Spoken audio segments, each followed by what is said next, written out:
I think I finally have an answer to a question that's been bothering me for a long time about this week's Parsha. God asks Moshe to please ask the Jewish people to request from their Egyptian neighbors gold and silver before leaving Egypt. You'd think that's the easiest mitzvah ever. Who's not going to sign up for that? The Egyptians are going to willingly give the gold and silver, and the Jews earned it, slave reparations. Why does God have to ask Moshe, please ask them to do this? Let's follow this along. Go backwards. The plagues followed a pattern. Each plague lasted 7 days, followed by 3+ weeks to allow time for contemplation for the Egyptians and for Pharaoh, and for warnings for those plagues that had warnings before them, except for the last 2 plagues, the 9th and the 10th. They were compressed. The 9th plague only lasted 6 days, not 7.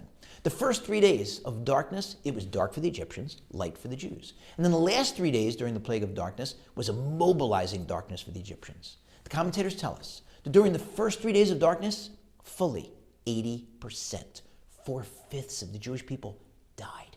Why? Because they were wicked and they did not want to leave Egypt. Any Jew who wanted to leave had a free pass. Wicked, righteous, anything in between. But 80% did not want to leave, so they didn't make it out. And God had them pass away during those first 3 days of darkness so the Jews could bury their dead without the Egyptians seeing what had happened. The day after darkness was the eve of the Exodus.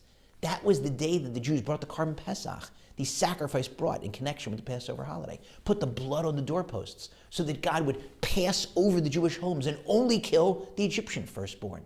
That night was the slaying of the firstborn, and the next day was the Exodus, which means that the day that the Jews were asked to ask their neighbors for gold and silver was the day of the eve of the Exodus, which was the day during which the Jews were still sitting Shiva for the 80% of their brethren. That's tough to get up from Shiva, even for gold and silver. So God had to say to Moshe, please ask them to do this. And that also means that the next day, when they left Egypt, Yetzias Mitzrayim, the Exodus, the original, ultimate hostage release of the Jewish people, they were still sitting Shiva during one of the most joyous days in the history of the Jewish people, in the middle of mourning. What a lesson for us. When terrible things happen, we mourn, but then we have to get up and move on. We are hopefully, as Jews, about to get incredibly good news. More hostages, God willing, are about to be released. But we're also, hopefully not, but likely going to simultaneously get terrible news. We're going to find out which hostages did not make it, and it's going to break our hearts. And we're going to comfort the mourners, those families.